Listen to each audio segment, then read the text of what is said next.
warahmatullahi wabarakatuh. Waalaikumsalam warahmatullahi wabarakatuh. Mana kabarnya ibu semuanya? Sehat? Alhamdulillah. Alhamdulillah sehat, luar biasa. Allah Akbar ya. Walaupun dalam kondisi puasa jangan jadi alasan ya. Puasa itu untuk bermalas-malasan, untuk tidak semangat. Baik, bismillah, alhamdulillah, salatu wassalamu ala rasulillah Nabiyina Muhammad bin Abdillah, la hawla wa la quwata illa billah, amma ba'du. Rabbi shrah li sadri wa yassir li amri wa hlul 'uqdatam min lisani yafqahu qawli. Rabbana arinal haqqa haqqan warzuqna ittiba'ah wa arinal batila batilan warzuqna ijtinabah. Qala Allah Ta'ala fi ayatil karim, a'udzu billahi minasyaitonir rajim. Bismillahirrahmanirrahim. Ya ayyuhalladzina amanu kutiba 'alaikumus-syiyam kama kutiba 'alal ladzina min qablikum la'allakum tattaqun ayyaman ma'dudat. Akhiril ayat, sadaqallahu azim. Hadirin ibu jamaah Majlis Taklim Baitul Salam, yang mudah-mudahan senantiasa dirahmati, diberkahi, dicintai oleh Allah Subhanahu wa taala. Alhamdulillah, puji syukur nantiasa kita panjatkan kepada Allah Subhanahu wa taala yang masih terus mencurahkan nikmat-Nya, hidayah-Nya, kesehatan, kesempatan kepada kita semua, hingga pada pagi hari menjelang siang ini kita masih istiqomah menjalankan aktivitas ibadah saum Ramadan, dan pagi hari ini kita lanjutkan dengan kajian ilmu Kitab Bulughul Maram. Babnya kita loncat ke bab siang. Jadi agar ada chemistry, ada kecocokan, ada ikatan antara ruh kita dengan ruh Ramadan itu, salah satunya kita harus paham tentang apa itu Ramadan dan apa itu siang. Jadi di dalam Kitab Bulughul Maram dibahas tentang kitab siang, bab membahas tentang siang. Kalau kajian fikih itu istilahnya siang. Kalau kajian hakikat itu istilahnya saum. Ada siang, ada saum. Dalam Quran itu ada dua.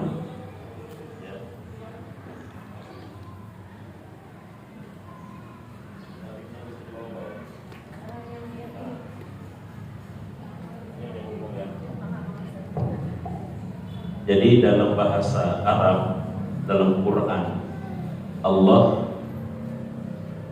menyebut kata puasa dengan dua kalimat. Satu ada asyam, yang kedua adalah ada as-saum. Ini adalah surat 183, ini adalah surat 19 ayat 26. Kalau menurut para pakar bahasa, terutama Abu Hilal Al-Ashkari, di dalam kitab ada namanya Al-Furuq Al-Lughawiyah, beliau membedakan istilah siam dan istilah saum. Kalau siam ini adalah bahasa fikih, biasanya kaitannya dengan masalah fikih, kaitannya dengan masalah syariat. Jadi di dalam kitab Al-Furuq Al-Lughawiyah, definisi siam itu adalah al-imsaku anil muftirat. Siam itu begitu. Ya. Jadi ini definisinya adalah singkatnya al-imsaku anil muftirat.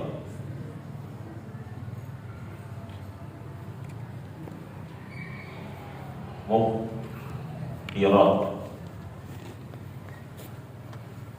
Jadi definisinya secara syariat al-imsaku anil muftirat, ya, atau al-imsak wasa'an imsakul mukallaf bi an sahwatil batni wal faraji min turul fajrisani ila ghurubi syamsi bi niyatin.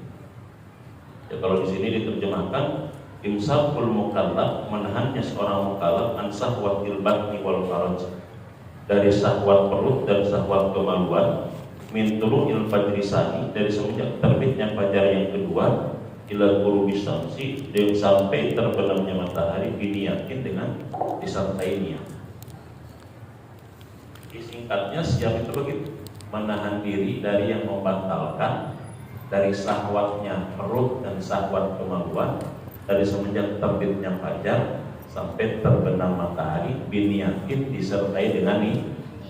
Jadi intinya dia al-imsaku anil muftirat, menahan diri dari yang membatalkan. Ya, dibarengi dengan biniyatin, biniyati yang disertai dengan niat.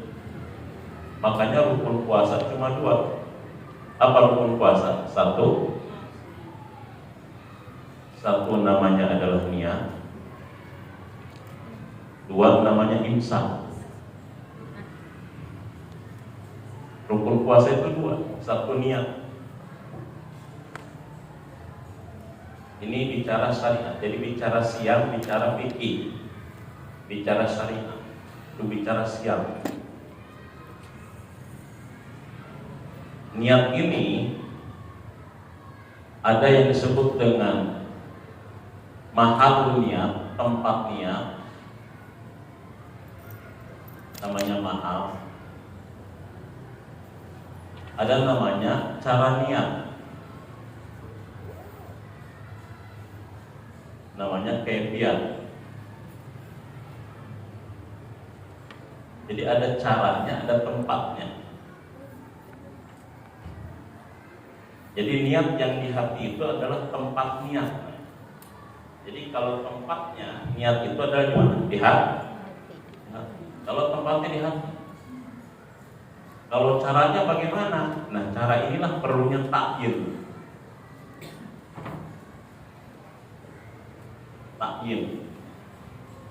Takyinun niat. Jadi kalau tempat niat di mana, Ustaz? Tempat niat di hati. Tapi kalau ditanya ibu sama anak ibu, "Mah, gimana caranya niat?" Kalau ibu jawabnya di hati, itu jawaban kira-kira atau bukan kira-kira? "Mah, caranya niat gimana?" Di hati. Benar gak jawabannya? Hah? Anak nanya apa? Ya, niatnya niat apa dulu? Nanya teknis dan nanya caranya. Kata, "Mah, niat gimana? Gimana caranya niat?" Di hati. Di hati itu namanya tempat nih. Iya. Tapi kalau cara niat gimana? Diucapkan, namanya takyin. Takyin ini ada namanya talaffuz. Dilafazkan. Jadi melafazkan niat itu tidak bid'ah. Itu sudah dilakukan oleh para ulama, para sahabat. Hadisnya begini nih, cara memahami hadis begini nih ibu ya. Nih, ini kan hadisnya di dalam kitab Riyadhus Shalihin itu kan sudah di hadis pertama. Innama, nih saya kasih cara memahami hadis ini. Innamal a'malu bin. Terus hadis lanjutannya, wa innama likulli mri'in ma. Hadisnya lanjutin, makanya jangan satu. Innamal a'malu bin, pastinya innamal a'malu, sesungguhnya pastinya suatu amal itu bin niat, bergantung nih. Wa innama, diperhatikan, wa innama, dan pastinya likulli, bagi tiap-tiap imri'in, pekerjaan, ada tiap-tiapnya. Manawa, bergantung terhadap apa nih?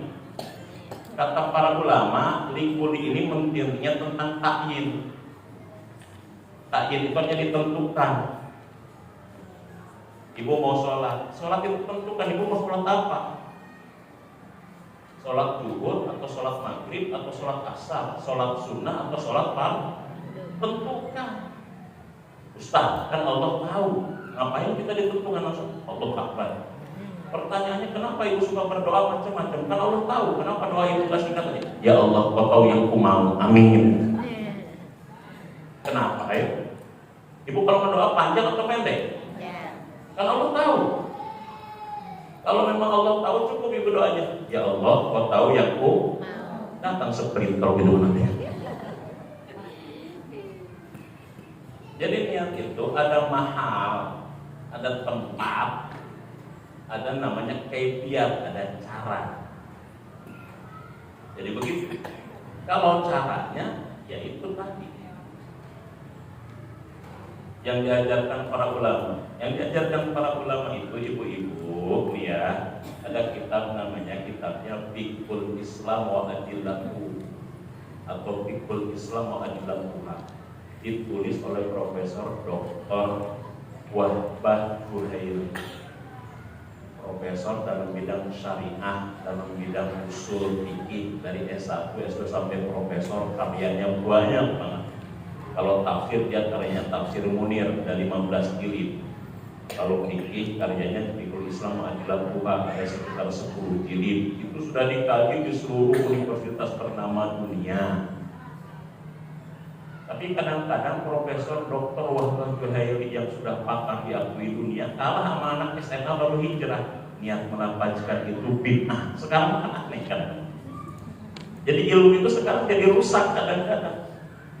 Ilmu itu sekarang jadi rusak. Karena akar itu sekarang kalah anak-anak yang baru hijrah, dan itu pun belajarnya di medsos. Aneh sekali itu, rusak makanya ilmu. Sampai-sampai akhirnya melapaskan niat itu apa katanya? Ibu habis taraweh ngobrol boleh nggak? Habis taraweh ngobrol boleh nggak? Kentut boleh nggak? Udah beres sholatnya kentut boleh nggak? Ke kamar mandi boleh nggak? Masa melapaskan? Nawaitu sauma qadi. Jadi sesat gara-gara itu. Malam-malam masa ngobrol boleh, segala boleh. Habis tarawih, habis beres, habis segala macam, habis pikir ngobrol, masak segala macam, kentut ke kamar mandi. Coba gara-gara nawaitu sauma qadi ada bid'ah sesat. Bingung nggak kira-kira? Kita kan logiknya nggak ada gitu. Itu kata-kata wa innama bikulli itu, kata Imam Nawawi, kitabnya namanya Syarah Muhadzab. Ustaz baca kitabnya banyak, Syarah Muhadzab Imam Nawawi.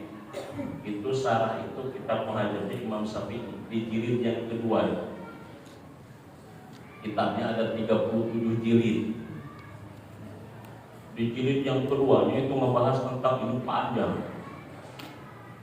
Ibu tahu Imam Nawawi nggak? Tahu Imam Nawawi? Imam Nawawi yang nulis itu Riyadhus Shalihin. Pernah kenalan nggak? Tapi kan ibu tahu dia adalah ulama besar dunia. Yang nulis Riyadhus Shalihin, yang nulis tentang Arba'in An-Nawawiyah, makanya namanya Arba'in An-Nawawiyah. Riyadhus Shalihin, yang nulis tentang sarahnya Sahih Muslim, Al-Manhaj, Al-Minhaj, Imam Nawawi itu. Pokoknya Imam Nawawi itu dikenal pokoknya di dunia Islam lah, dari abad klasik. Itu kata Imam Nawawi, niat itu harus ditakyin, harus ditentukan itu kata Imam Nawawi harus dilapaskan. Masa Imam Nawawi mau kalah sama anak SMA yang belajarnya di YouTube? Gimana sih ini ceritanya? Ini secara keilmuan kan tidak ini. Tapi sekarang itu karena kita itu belajarnya di YouTube, di medsos, berarti melapaskan niat sesat. Akhirnya bingung. Lihat anak pas nanya, mah niatnya gimana? Ya gimana sih?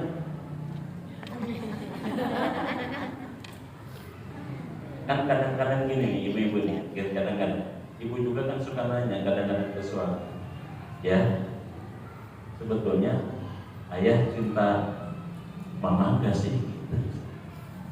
Padahal kan itu mah gak usah ditanya, karena dia tiap hari kerja, berangkat pagi pulang sore, memberikan hasil kerjanya ke ibu, memberikan nafkah, memberikan rumah, membuatkan ini. Itu kan bukti apa? Bukti cinta. Tapi kan mama kadang-kadang butuh ucapan verbal terus. Nah itu kan kadang-kadang begitu. Tahu dia itu sebetulnya udah uangnya dikasih sama dia, semuanya dikasih. Ayah kita nggak mau. Masih nanyakan gitu kene wae. Terus nanti siapa? Si suaminya ngomong. Nah makanya kata Profesor Wahbah Juhaini, niat itu kenapa perlu ditakyin, perlu dilafazkan itu? Ini sebagai bentuk apa? Membantu, memperkuat pekerjaan hati. Membantu, memperkuat pekerjaan apa? Hati. Suaminya sudah pasti, tapi untuk memperkuat, membantu, menegaskan. Ma, I love you. Gitu. Arah kita percaya, so sweet. Mau makan cinta apa? Itu niat. Jadi dia ada tempatnya, ada caranya. Dari mana Ustaz dari cara? Imam Nawawi dari sini. Ini bicara tentang umum. Ini bicara tentang khusus. Ini umum global. Itulah yang boleh kata Imam Malik 1 tahunan boleh tak. Besinan poho takut lupa. Nawaitu sauma qadir fi hadhihi sanah syahrin 1 tahun. Maklum takutnya lupa, takutnya keberangan. Karena dalam hadis malam yubayyin ya, bala siamalah. Barang siapa yang tidak melakukan, tidak berniat di malam hari, maka dia tidak dicatat sebagai puasa. Beda kalau puasa fardu dengan puasa sunnah. Kalau puasa sunnah, ibu pas ketika jam 8 gak ada makanan, melihat dompet gak ada duit, gak bisa masak apa-apa, udah niat puasa, niatnya jam 8 puasa sunnah mah boleh. Tapi kalau puasa fardu itu niatnya harus dari malam hari. La siyama di malam dibagi. Tidak ada puasa, tidak sah puasa bagi orang yang tidak berniat di malam hari. Nah, makanya mempertegas, memperkuat itu dengan cara takyin ditentukan di sini. Wa inna likulli imri'in, dan pastinya bagi tiap-tiap pekerjaan itu harus ada niat. Itu namanya takyin. Takyin itu harus ditentukan kata Imam Nawawi. Nah kemudian apa yang ditentukan, yang dimaksud ditentukan? Maka Imam Nawawi mengutip pendapatnya Imam Syafi'i, namanya dilafazkan. Jadi kalau malam hari ngobrol boleh, habis sholat tarawih Bu ya, ke kamar mandi boleh ya, ngangkat telepon, apalagi nih nggak boleh niatnya nawaitu sama gini. Atau caranya gimana? Udah cukup, aku niat puasa besok, ai karya ulama. Nggak boleh, itu omongan sendiri jadi boleh, kan bingung. Nah ini terkait dengan asyam, dia bicara tentang syariat, bicara 2183 bicara itu siap namanya. Nah tapi kita ini kan maaf ya, sudah ada namanya saum. Kalau ibu lihat daripada ayatnya, saum itu bukan al-imsaku anil muftirah. Inni nadatu lirrahmani sauma fala ukallima yaumal insiyah. Di situ puasa, di situ yang dimaksud oleh Siti Maryam itu tidak mau bicara kepada seseorang pada hari itu. Makanya di situ kata ulama Abu Hilal Al-Ashqari dalam kitab Al-Furuq Al-Lughawiyah, kalau saum itu adalah al-imsaku anil muhlikat.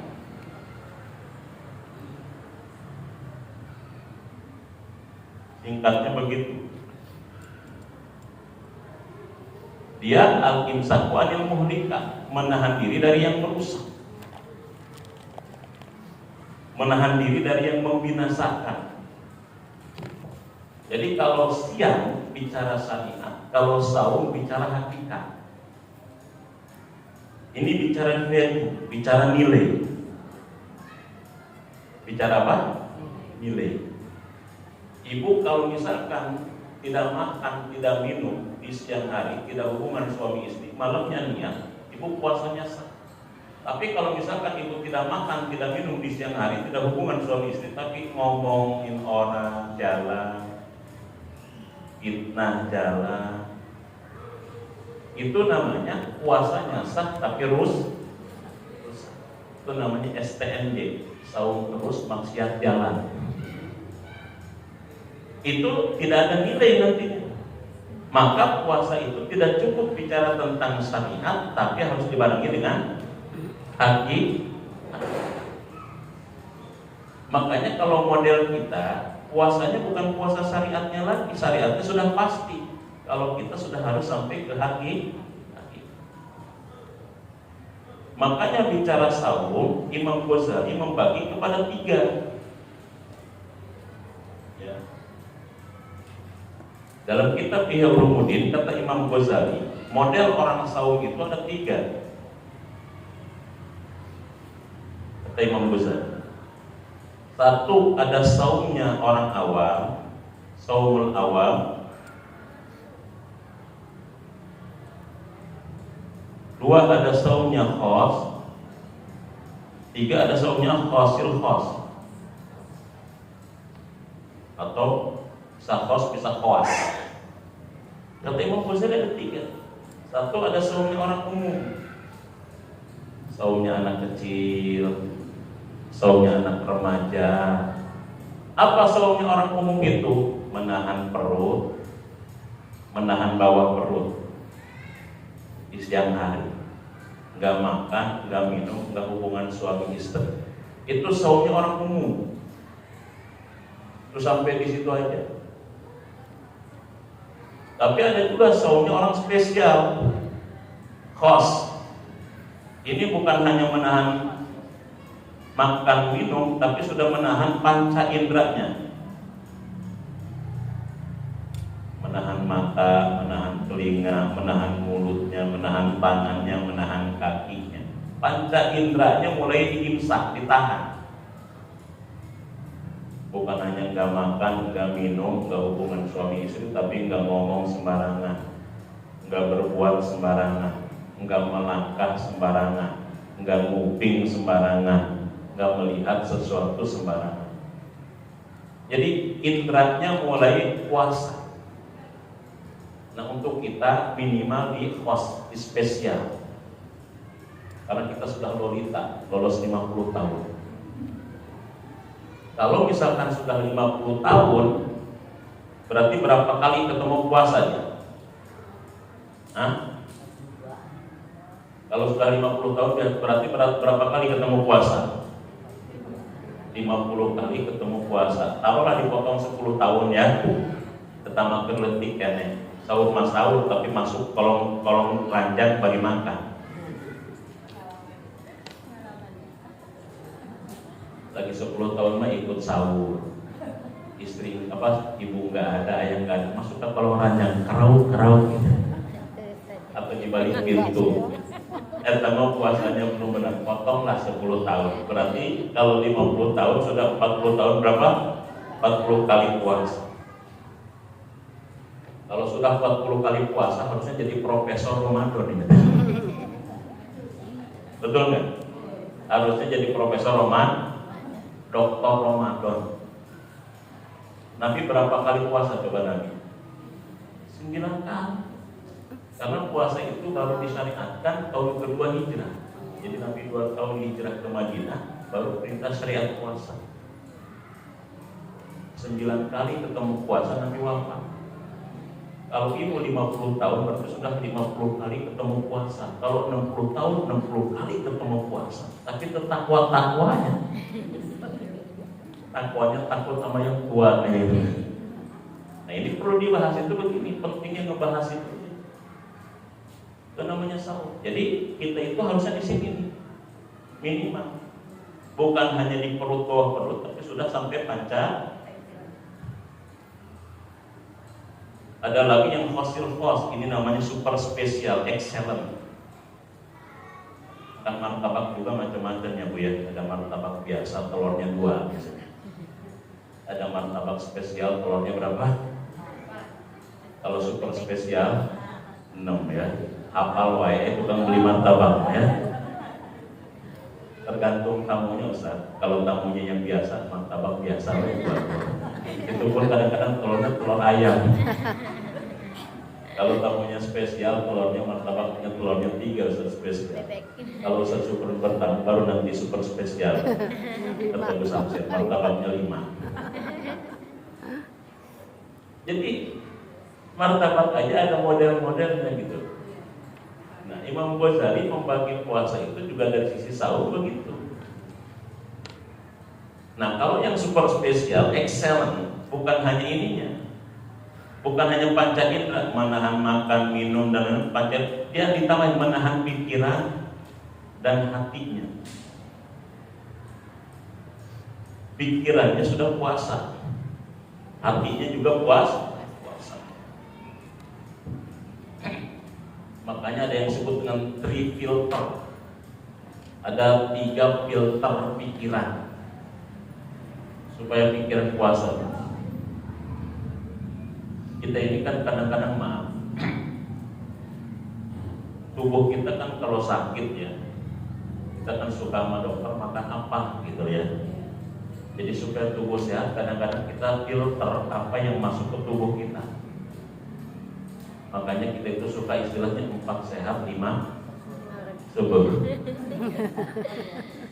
Yang terlalu materialistik, 4 sehat 5 halal.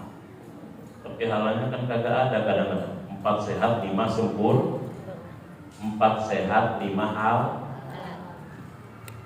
Terus yang halal, halalan toy. Karena kalau toyib untuk fisik, kalau halal untuk rohani. Makanya orang Indonesia itu secara rohani sehat, secara fisik kurang. Orang Barat secara fisik bagus karena makanannya sudah toyib tapi tidak halal.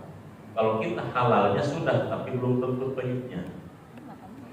Makanya kalau misalkan orang sana fisiknya bagus-bagus, perutnya six pack. Kalau kita makan simple endung, six pack. Simple endung. Iya. Orang Barat kan fisiknya bagus-bagus, six pack ya. Six pack itu kan perutnya rata, ini karena mereka sudah toyibnya sudah pas. Kalau kita mereka six pack itu masih simple endung. Ini melendung kadang-kadang. Ya, jadi begitu. Ini khusus pikirannya, makanya ada 3 filter. Jadi filter pikiran itu 3. 1, kalau misalkan dapat informasi, pastikan informasi itu 1 benar. Jadi kalau ada orang datang ke Bu, ada gosip, Bu, mantap Bu, benar kagak nih? Yang namanya gosip belum tentu benar tuh Bu. Ya kalau nggak benar udah coret, nggak boleh dengar saya. Yang kedua, baik. Itu filter pikiran itu gitu. Kalau ada informasi 1, pastikan informasi itu apa? Yang kedua, ada berita. Benar saya melihat dengan kepala sendiri. Tapi baik nggak? Yang namanya gosip gak ada yang baik kan? Jangan coret.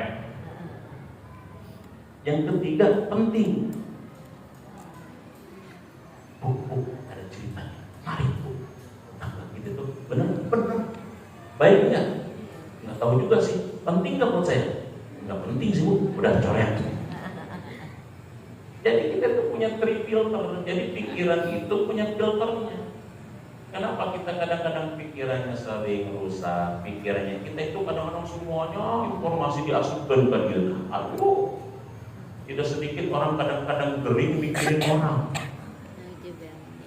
Sakitnya ngurusin orang juga belum tentu mau diurusin kadang-kadang. Jadi pikiran itu kita itu kadang-kadang tidak sedikit banyak orang sakit karena orang. Bukan karena dirinya, karena informasinya semuanya dimasukin ke sini, nggak punya filter dia.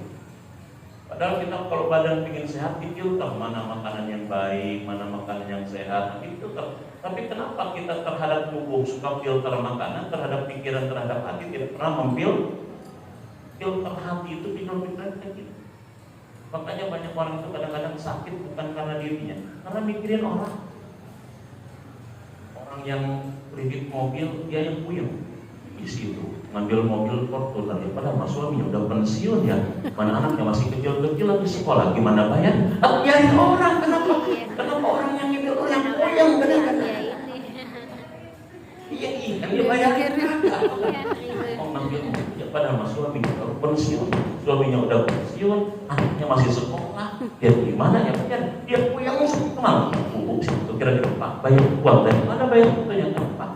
Bingung dia kayak begitu. Orang yang ngambil, orang ini dia apa?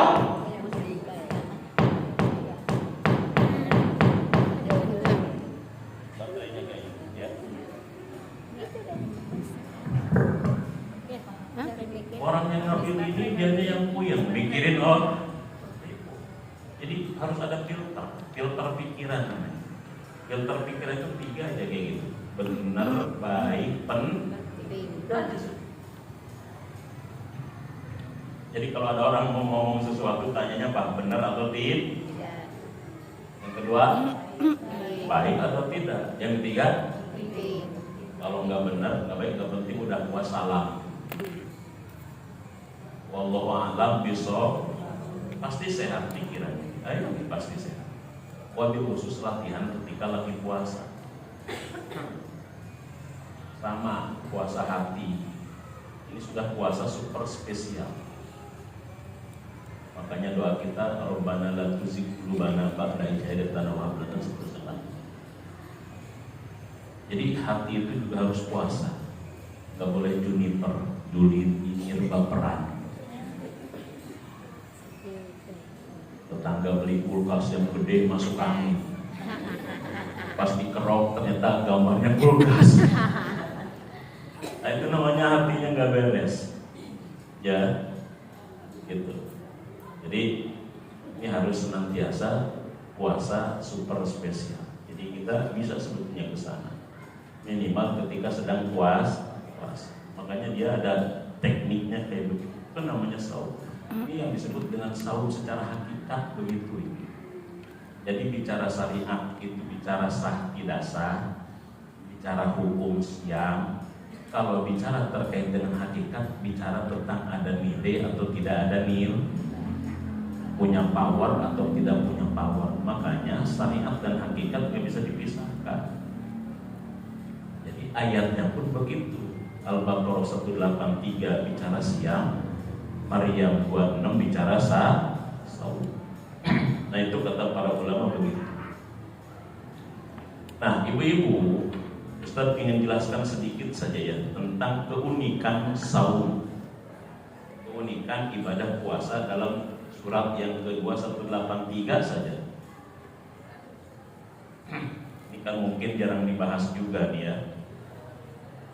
Tahunya kan kita ayat itu kan ayat puasa saja. Tapi Ustaz ingin bahas nih keunikan ibadah puasa ya dalam Quran surat 2 aja dulu 183.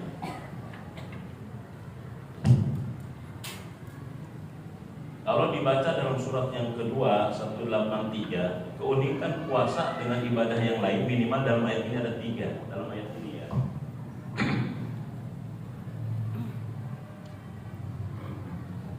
Kita singkat aja ingin bahas 3. Satu, ayat ini dimulai dengan ya ayyuhalladzina amanu ya.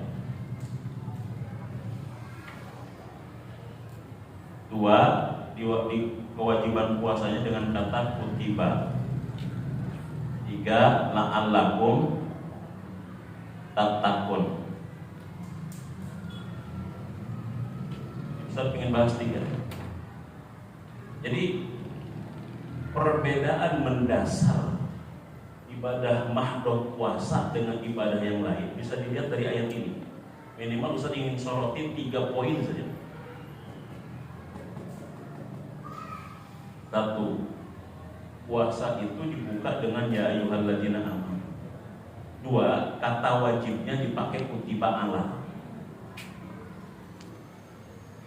Yang ketiga, goalnya, tujuannya adalah la'allakum agar kalian bertakwa.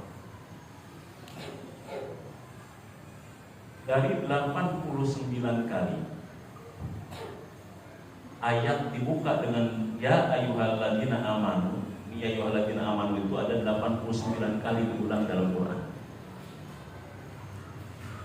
Itu hanya ayat terkait dengan ibadah mahdoh terkait puasa yang dibuka dengan ini. Ibadah mahdoh yang lainnya nggak dibuka dengan ya ayyuhalladzina amanu. Selebihnya ya ayyuhalladzina amanu itu terkait dengan masalah muamalah. Ya ayyuhalladzina amanu idza tadayantum bidainin faktubu. Ya ayyuhalladzina amanu terkait dengan muamalah rata-rata. Ibadah mahdoh yang dibuka dengan ya ayyuhalladzina amanu cuma puasa aja. Ada satu surat yang kelima ayat 6, tapi itu tidak langsung kayak puasa. Ya ayyuhalladzina amanu idza qumtum ila sholati faghsilu wujuhakum wa aydiyakum ilal marafiq. Hai orang-orang beriman, apabila kamu hendak mendirikan sholat maka berwudu. Itu perintah tentang wudu. Tapi bukan perintah hai orang-orang beriman dirikanlah sholat. Kalau ini kan hai orang-orang beriman diwajibkan atas kalian puasa. Itu maksudnya teks langsungnya gitu maksudnya. Jadi ayat yang dibuka dengan ya ayyuhalladzina amanu ada sekitar 89 kali, tapi hanya terkait dengan ibadah mahdoh puasa dibuka dengan itu. Selebihnya tentang muamalah, karena memang muamalah itu kelihatannya bukan ibadah. Misalkan kita kerja cari nafkah, kerja cari nafkah itu kan seperti tidak ibadah. Nah, kenapa ayat terkait itu diawali dengan ya ayyuhalladzina amanu? Ini pelajaran supaya kerja kita berbeda dengan pekerjaan orang lain, dasari iman. Jadi kalau misalkan orang beriman itu kerja cari nafkah, maka kerjanya jadi apa? Jadi ibadah. Kita bertetangga, bersilaturahim. Silaturahim itu muamalah, hubungan kemanusiaan. Tapi kalau misalkan ingin silaturahim punya nilai ibadah, dasari pakai apa? Iman, gitu loh. Kita menikah misalkan, supaya nikah itu punya dasar ibadah, maka nikah itu harus didasari apa? Iman. Itu maksudnya. Kenapa ayat-ayat muamalah selalu dibuka dengan kata ya ayyuhalladzina amanu? Supaya muamalah kita itu punya nilai ibadah. Itu yang membedakan nanti kerjanya orang beriman dengan kerjanya orang di luar beriman. Rumah tangganya orang beriman dengan rumah tangganya bukan orang beriman. Muamalahnya orang beriman dengan muamalahnya orang yang tidak beriman. Tapi terkait dengan ayat puasa itu dibuka dengan ya ayyuhalladzina amanu. Nah, ini menarik, Bu. Ya. Ini menarik. Bu kalau belajar bahasa Arab, ya di sini namanya kan panggilan. Hey itu panggilan. Panggilan itu bahasa Arabnya namanya harfun nida. Nida namanya. Harfun nida, huruf panggilan. Jadi hebatnya begini. Allah sebelum kita disuruh ataupun Allah menyuruh kita melaksanakan sesuatu, Allah panggil dulu. Kan ibu nggak bisa, Bu, ada orang di sana sholat misalkan, atau orang di sana nyapu misalkan gitu, panggil dulu, hei sini apa, tolong bersihin ini. Jadi sebelum memerintah apa dulu? Panggil dulu. Itu adabnya begitu. Cuma kan panggilan ini tergantung yang dipanggilnya. Kalau yang dipanggilnya orang mulia, orang terhormat, panggilannya sopan. Makanya kalau misalkan kita di ruang rapat DPR, anggota dewan yang terhormat, walaupun mereka korupsi tetap aja terhormat. Karena kalau nggak digituin marah juga nantinya. Kalau di ruang sidang, hakim yang mulia. Sama kayak di pengajian kan begini. Makanya tandanya orang di pengajian itu orang mulia, sama ustaz sudah ibu-ibu yang terhormat dan mudah-mudahan Allah muliakan kan? Makanya orang di pengajian itu pasti dimuliakan, dihormati. Yang saya hormati ibu-ibu majelis taklim dan mudah-mudahan Allah muliakan selalu. Jadi tandanya kita berada di tempat yang mulia. Karena nggak ada ustaz di majelis taklim ngomong para bajingan tolol, nggak ada.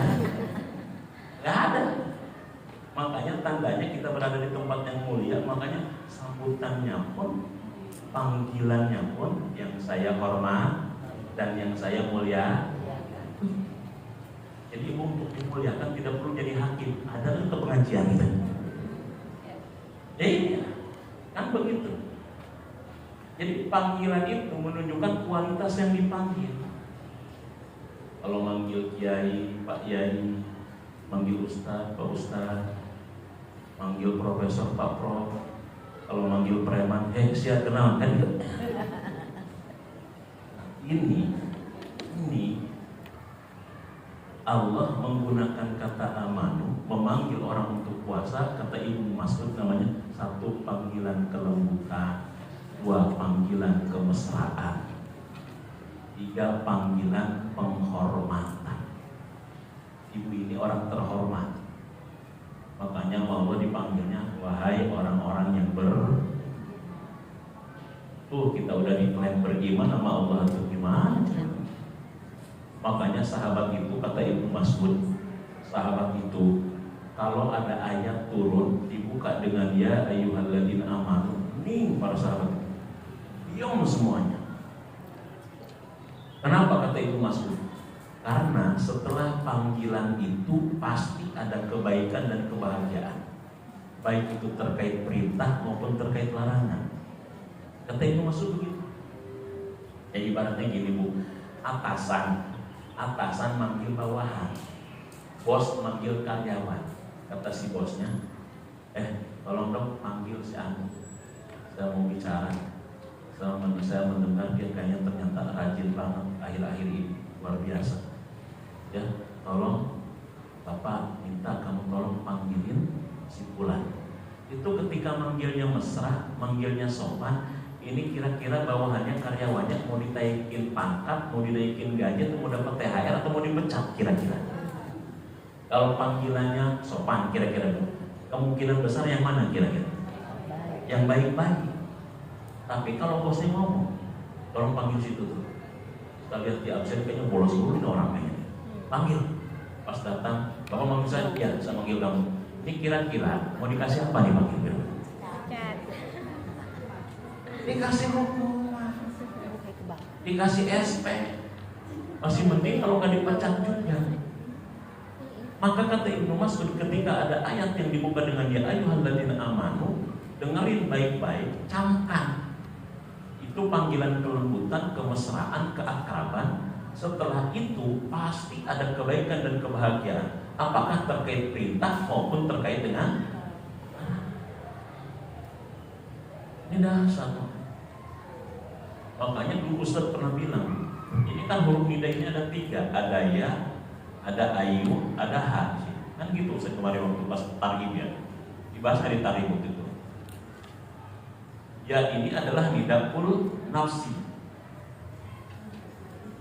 ayu ini adalah nidakul qalbi, ha ini adalah nidakul ruhi.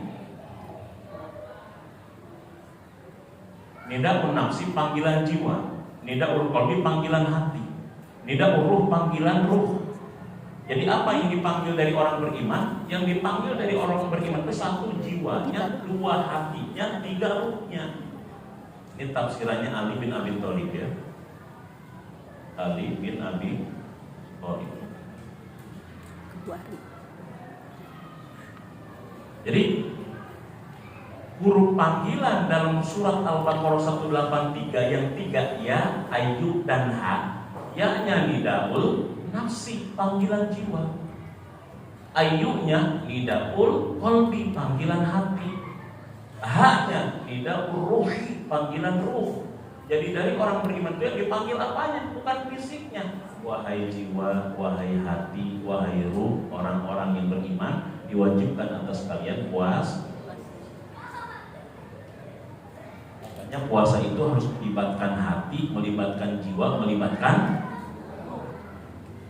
Ustaz. Makanya dari awal bilang, kenapa kita ketika tarhib bilang kita berdoa Allahumma sallimni ila Ramadan wa sallim li Ramadan wa tasallamu minni mutaqab.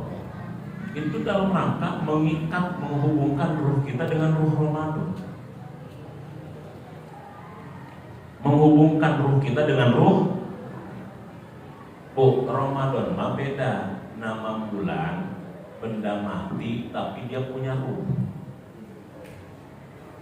Kayak Quran itu makhluk hidup atau benda mati? Mati. Kalau Quran hidup, ibu kalau salah disimpan tuh. Kata dok salah, bukan dok gitu, salah. Ya benda mati. Tapi Quran disifati sama Allah makhluk hidup. Yasin wal Qur'anil Hakim. Yasin demi Quran yang bijaksana. Bijaksana itu sifat makhluk hidup. Nabi mensifati Quran sebagai lawyer. Bacalah Quran karena dia akan menjadi syafaat bagi para sahabatnya. Artinya Quran itu seperti makhluk hidup. Apa maksudnya? Dia ada ruhnya.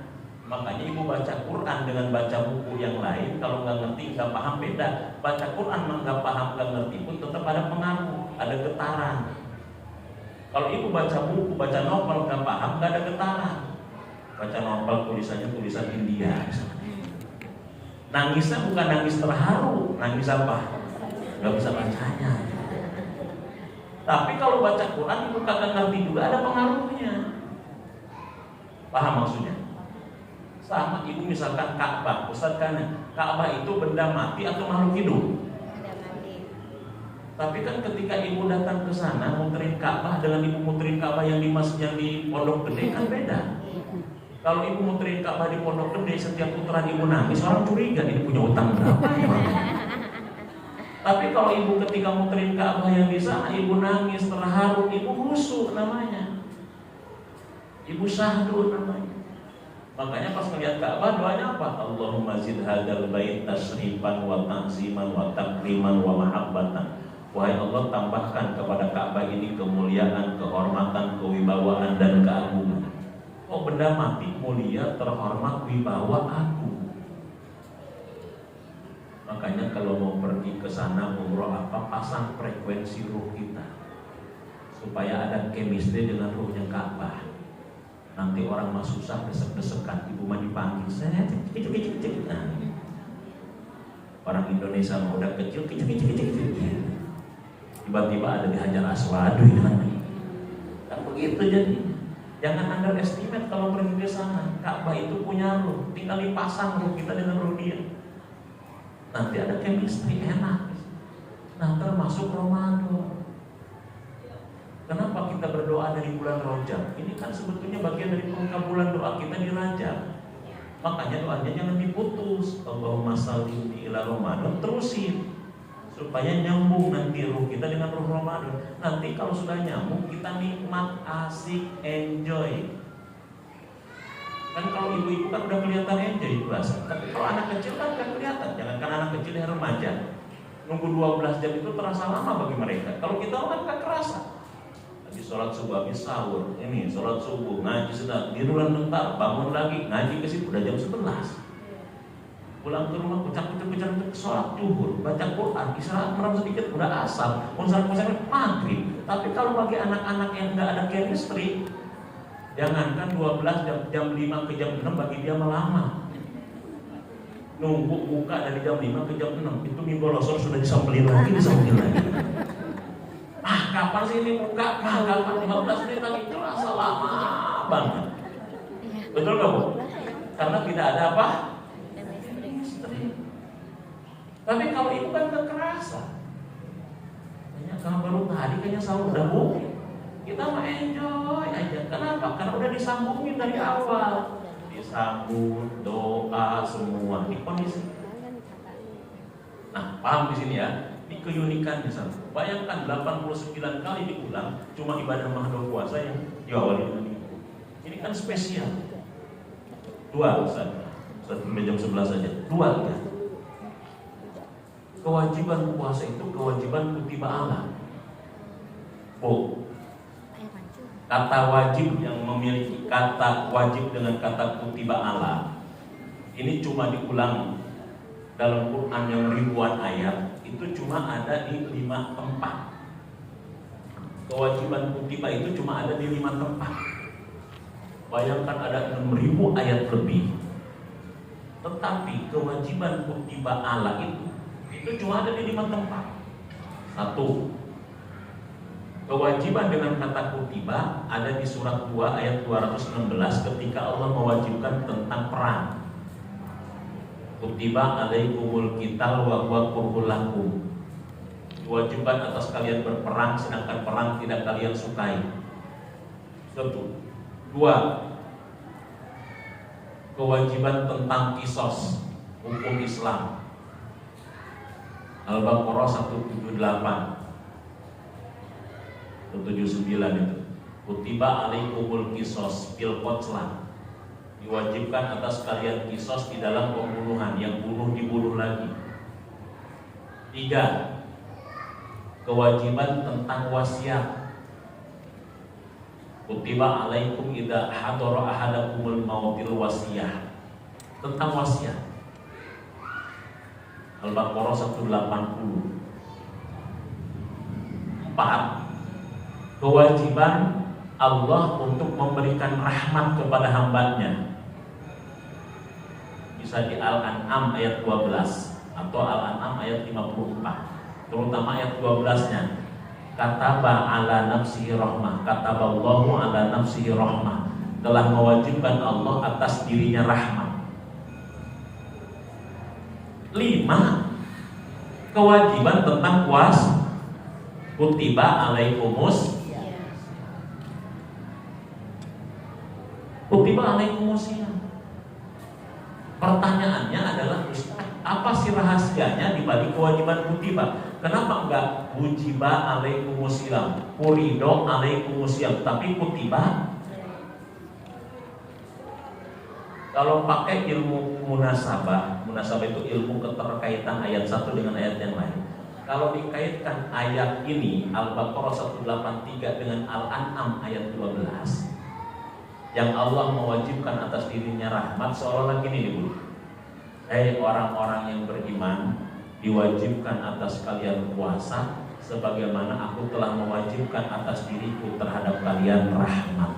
Jadi pertama, kewajiban kutiba itu kewajiban yang mengandung bukan beban. Jadi puasa itu bukan beban. Ingat, dengan dipilih diksi kutiba, puasa ini makanya jangan ada yang menganggap puasa beban. Berarti ibu sudah menganggap Tuhan itu salah dengan puasa.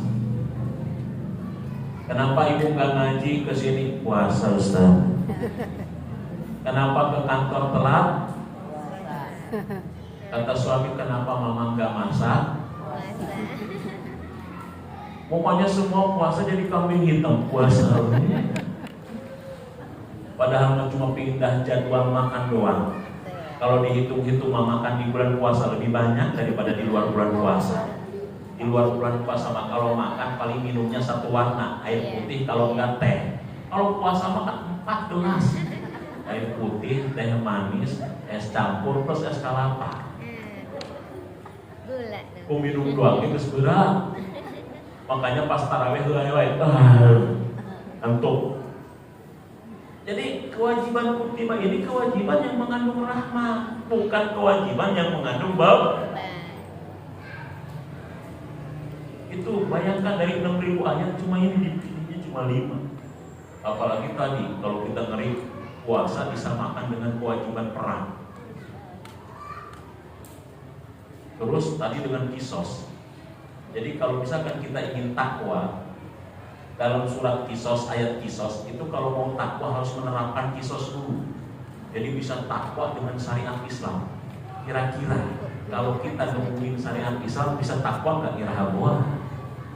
Tapi cukup kita bisa takwa dengan puas. Masya Allah, dasar ya. Dan 3, puasa satu-satunya ibadah yang golnya takwa. Nggak ada ibadah mahdoh yang lain golnya takwa. Oh ini dasar tuh kalau kita bahas la'allakum tattaqun ini. Ini namanya goyah tujuan namanya.